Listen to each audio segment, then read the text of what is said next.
তো বিশ্বাস করুন, নারী হিসেবে এই বিষয়টা আমাকে ভাবায়। মানে একটা বয়সের তারতম্য একটা মানুষকে মানসিক দিক থেকে আটকে দিল।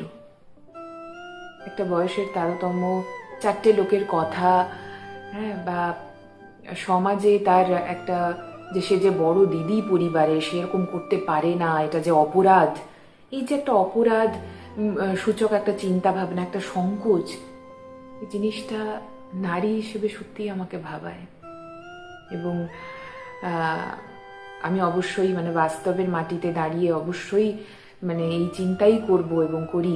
হয়তো আপনারাও আমার সাথে একমতই হবেন যে শিপ্রা যদি এই বিষয়টা সত্যি ভাঙতে পারত, এই চিন্তা ভাবনাটা, এই সংকোচটা দূরে সরিয়ে রেখে অমিয়র হাতটা ধরতে পারত, তাহলে হয়তো সত্যি জীবনগুলো তাদের অন্যরকমই হতো। তবে গল্পের শেষে প্রাথমিকভাবে তো শিপ্রার অনেক অল্প বয়সে বাবা হারায় সে, এবং বাড়ির সমস্ত আর্থিক দায়িত্ব, মানসিক এবং সব রকমের দায়িত্ব বড় দিদি হিসেবে তাকে নিতে হয়। এটা যেমন তার সম্পর্কের আগে এসে দাঁড়িয়েছিল, তার সাথে সাথে অন্যান্য সামাজিক ব্যাপার স্যাপারও ছিল, যেগুলোকে ওভারকামও করতে পারেনি, এবং সবটাই তার মনের অগোচরে রয়ে গেছে। মনের অগোচরে পাপ নেই, বারবারই সে নিজেকে সেটা বলে গেছে, নিজেকে প্রবোধ দিতে থেকেছে, কিন্তু